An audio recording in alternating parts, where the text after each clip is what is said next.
We got Meghan's jam.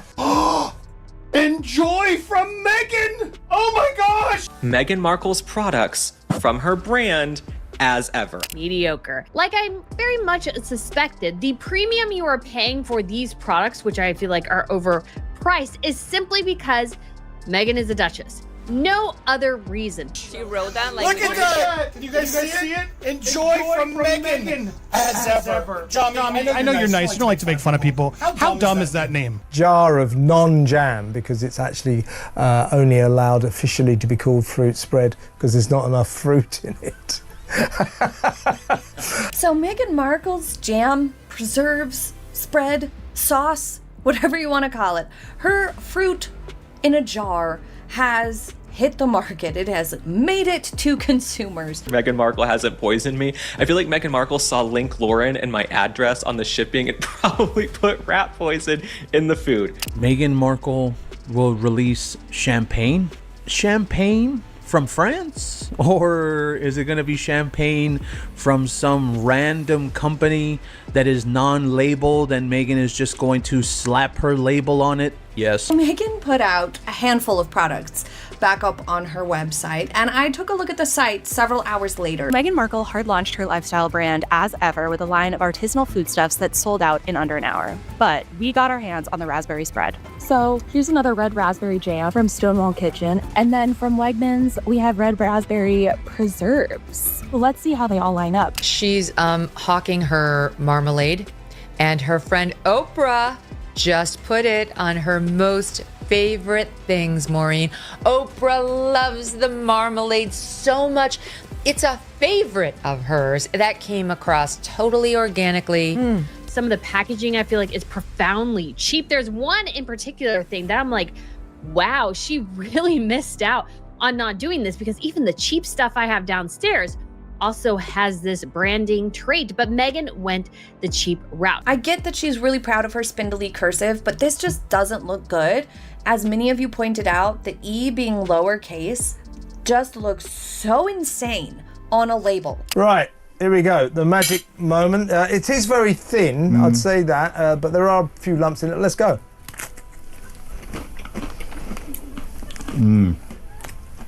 A taste of entitlement, greed, avarice and deception. So Meghan Mess Up Everything Markle didn't just launch a lifestyle brand. She launched a beige-wrapped catastrophe so intense it could be studied in business schools under the chapter titled How to Detonate Your Reputation Using Only Tissue Paper and Denial. Well, let's kick it off because Meghan Markle is in the headlines once again for really probably having the worst brand execution to date. From the outside, As Ever looked like Meghan's grand rebirth, her phoenix moment, her I don't need a crown, I am the crown, soft focus comeback tour. The woman truly believed she was about to birth the next great luxury empire, dripping in muted tones and inspirational calligraphy. But the second those boxes hit real people's homes, the illusion cracked like a dollar store plate. There was nothing about her brand that was good from the start to a distinguishing eye. She was a fraud, what I can see from the beginning, who was just using opportunities to advance herself. Her brand wasn't one built on substance. It was based on using people, and this is no surprise to me. This wasn't sabotage. This wasn't a smear campaign. This wasn't even a scandal someone leaked to the press. This was a self-inflicted implosion disguised as a brand launch. And yet the wildest part, no one knew the real horror waiting under those beige lids. Because the truth wasn't hiding in a blog post or a gossip column, it was sitting in customers' hands. And the moment they opened those boxes, the entire fantasy Meghan spent years constructing collapsed faster than a wickless candle. All right, let's open it.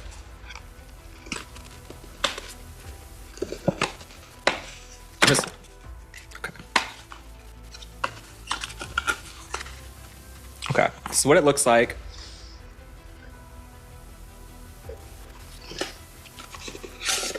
No. You guys, there's no wick. Wait, producer Kylie, there's no wick, right? Am I crazy? Where's the thing that I light? This has to be a joke. No, I'm not even kidding. I'm not kidding. You guys, this isn't a stunt. There's literally nothing to light in here. But buckle up, because the dream falling apart was only the warm-up act. Every celebrity rebrand comes with a fantasy, but Meghan's fantasy wasn't just big, it was practically floating on a cloud, whispering affirmations to itself. In her mind, As Ever wasn't a product line. It was a statement, a cinematic reset, the birth of her sophisticated lifestyle empire. She truly believed this would be the moment she proved to the entire planet that she didn't need a palace, a title, or a monarchy to radiate luxury. She pictured As Ever products sitting on marble countertops like sacred artifacts, soft beige jars posing next to vases, handwritten phrases floating across social media like poetry she didn't write, but definitely approved in several Zoom meetings. Oh, look at that. Oh, it says open with care. Look at the packaging. Oh my God, you gotta unbox it. Open with care. Look at her calligraphy. It's so special. Drew's doing an unboxing. What is that, Drew? That's Archie's calligraphy. It's in her calligraphy. Was she wearing a sock on her hand when she did that? That's right. The packaging was cheap. Okay, the packaging had all this crinkly paper, and I threw most of it away. The spread, I thought when I got the holiday trio of spreads that they were going to come in a nice little package.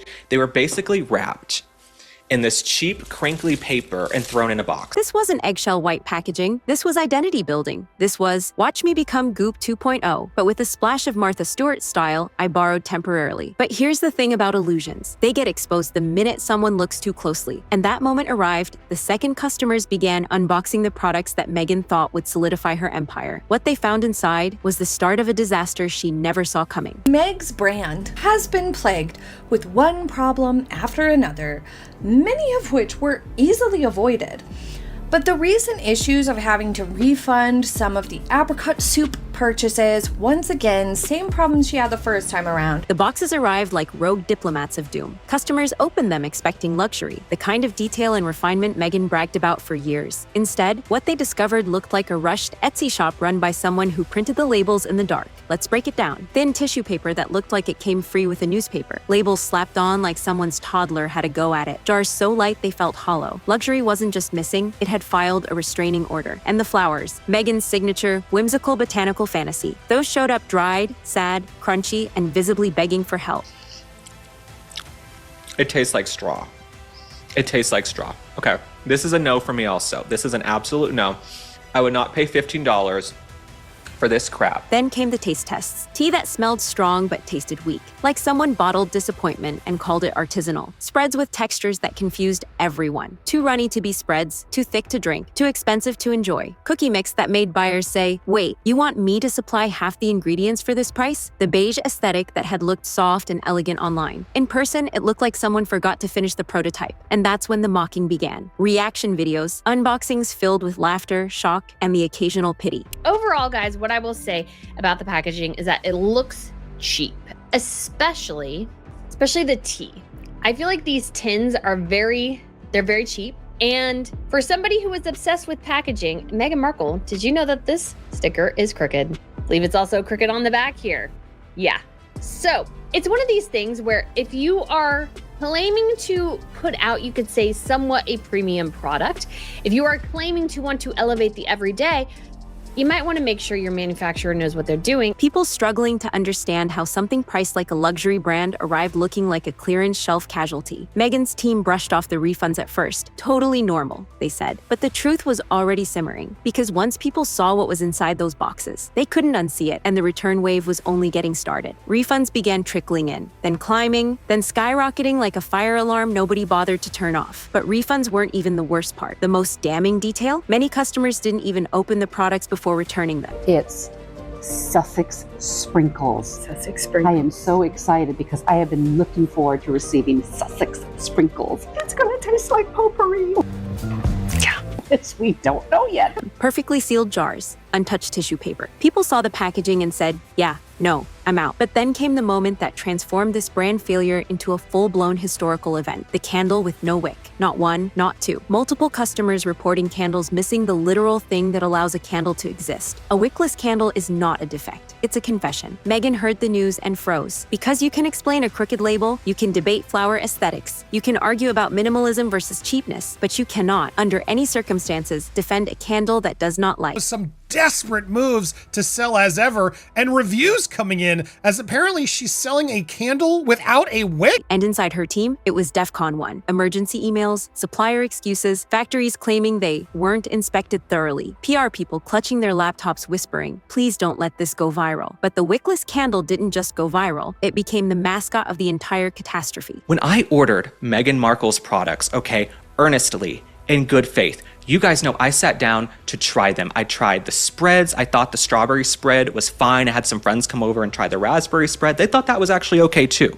But the fact that the candle did not have a wick is unacceptable. Okay, the fact that a $64 candle did not have a wick is unacceptable, and it ended up making some news. Okay, the Daily Mail and some other websites have done a whole story on where's the wick. The humiliating symbol of a brand selling luxury while failing at basic functioning object 101. And once that symbol hit the internet, the damage wasn't reversible. Not with branding, not with positivity, not with beige, and that's when retailers quietly began backing away. Because if a brand can't deliver a candle that lights, what else is waiting to explode? If the wickless candle was the slap in the face, the retailer fallout was the punch to the throat. In the beginning, stores were excited. They were sending emails with exclamation points. They were answering calls like they were talking to royalty. One buyer practically curtsied through the phone. But the second the return numbers spiked, the entire retail world pivoted faster than Meghan could say premium minimalism. Suddenly, emails took days to get replies. Phone calls ended with, we'll be in touch. Reorders were under review. Partnerships evaporated like they were never discussed. Stores didn't complain. They didn't send angry warnings. They didn't give long, dramatic feedback notes. They did something far worse. They went silent. But $64 for a candle is unacceptable if it does not come with a wick.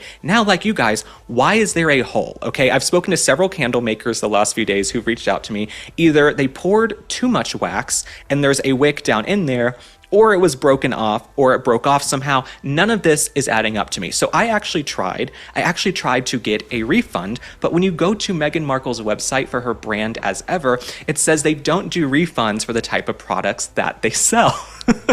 So I really got Markled, you guys, and we took a screenshot, okay? If you go to the website to even click and report a damaged product, the link is broken. Okay, the link is broken. I can't even report this as a damaged product. In the retail world, silence is a funeral because every store saw the same terrifying combination: high prices, rising refunds, inconsistent quality, and packaging that looked expensive online but Dollar Tree chic in person. No store wants to deal with a flood of defective returns. No store wants jars leaking or smelling weird. No store wants a candle that doesn't light sitting on their shelves like a philosophical crisis. And then, the humiliation Meghan never saw coming. The UK government on national television roasted her brand. Meghan Markle's As Ever product launch has just got mocked by the UK government. They tore into As Ever like it was a comedy warm-up exercise, mocking the packaging, mocking the Netflix tie-in, mocking Prince Harry for good measure, mocking the beige aesthetic, mocking the fact that a candle arrived with no wick, mocking the carbon footprint of shipping a giant box with almost nothing inside. They treated As Ever like it was a group project turned in by someone who skipped every meeting. Meanwhile, influencers everywhere started ripping into the wasteful packaging. A huge box, a tiny product, mountains of useless wrapping, enough carbon footprint to summon Elton John for a climate charity drive. The public wasn't confused anymore. They weren't curious, they weren't giving it time, they were laughing. Meghan Markle's As Ever product launch has just got mocked and roasted by the UK government. Now, why am I saying that? Well, let's get to what the Daily Mail is reporting right here. Meghan Markle was mercilessly mocked on Have I Got News For You as stars take aim at her As Ever brand and Netflix show before ridiculing Prince Harry over the Santa Bali scandal. And so Megxie has been ridiculed by the BBC. Retailers watched this shift and backed away politely, like someone slowly stepping away from a wild animal. The brand wasn't just struggling, it was being abandoned, and Meghan could feel it in every delayed email and every hesitant phone call. The beige empire wasn't collapsing, it was hollowing out from the inside, and a much uglier truth was about to surface. Behind closed doors, Meghan's team finally faced what they had been trying to ignore. The brand wasn't failing because of trolls, negativity, or unfair press. It was failing because the foundation was broken. Once the return numbers hit panic levels, Meghan's team did what every founder dreads. They ordered a full internal review. What they discovered wasn't a scandal, it was a spreadsheet of heartbreak. mistake. Factories had rushed production, suppliers cut corners everywhere they could. Assembly workers slapped labels on sideways. Jars were underfilled, vacuum seals were faulty, tea blends were rushed, decorative flowers arrived brown, crushed, and looking like they died in transit. Candles came out missing wicks, and nobody flagged it. Only thing that was in that box was that tiny little fucking box. That's it. That's What all that a was in there. waste. Wow. What a waste. What an idiot. Wow. There's nothing in here. I mean, wow. With love, Megan. Oh, that's very thoughtful, whoever sent that. First impressions are notoriously hard to shake, and the first impressions of As Ever are really bad. It's unorganized, it's unprofessional, bad tastes to the products, so, the products aren't very good, overpriced, chaos, stocking issues, shipping issues, having to refund things.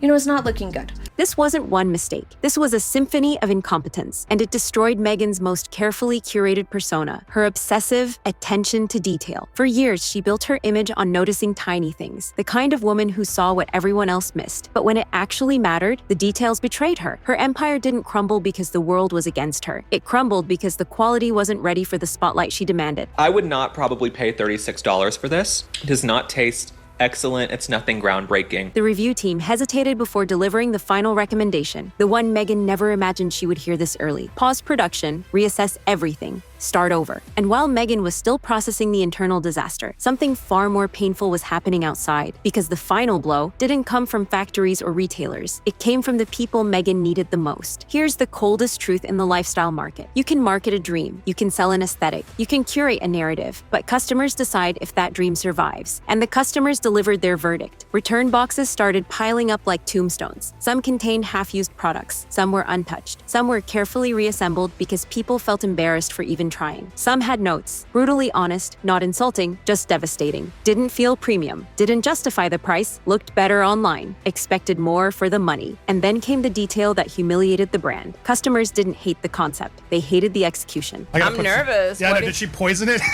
Oh my god. Oh my god, look at all this. Look at all this wrapped stuff, guys. All right, well, That's fancy. She took the strawberry jam already out so she could do the test, but here, this is how it comes. I'm doing a fair unboxing. We're gonna be fair, Meghan. Meghan's spread too thin. A withering take on Meghan's latest money-making scheme and why we were shocked by what we discovered. People wanted As Ever to succeed. The idea was appealing. The aesthetic looked good online. The branding felt warm, calm, elegant, but the products didn't live up to the price. The quality didn't match the promise. The experience didn't match the hype. And then influencers started pointing out something Meghan hoped nobody would notice. Her sold-out claims were suspicious. No unit count, no transparency, no explanation. Did she sell out 50 jars, 500 jars, 5,000 jars? Nobody knew, meaning the headline, sold out, was meaningless. People realized this wasn't a luxury brand. It was a vibe with a price tag it couldn't justify. And at that point, customers walked away. And once customers walk away, no PR strategy in the world can bring them back. Meghan Markle is now standing at a crossroads she never wanted to face. As Ever wasn't a small setback. It wasn't a rocky launch. It wasn't a misunderstanding. It was a wake-up call wrapped in beige. Luxury cannot be declared. It must be earned. The wickless candle will haunt this brand forever. Not because it was defective, but because it symbolized the entire collapse. A beautiful idea missing the one essential piece to make it work. Now the world is watching to see what Meghan does next. Does she rebuild from scratch? Does she completely rebrand? Does she quietly shut the doors and move on? No PR spin can cover what customers personally experienced. This wasn't a smear campaign. This was reality finally catching up. And the big question left hanging in the air, was this collapse bad luck, bad planning, or something deeper? I want to hear from you. Was As Ever doomed from the start, or did the execution alone sink the entire ship? Do you think Meghan should relaunch, rebrand, or walk away? Drop your take below. If you caught the cracks before the candles did, hit like, tap subscribe, and ring that bell, because this meltdown isn't over. And if you love the royal chaos like I do, feel free to check out some of my other videos on the top of the screen. Until next time, stay tuned, stay safe, and stay informed. Only on Tea Time with Tina.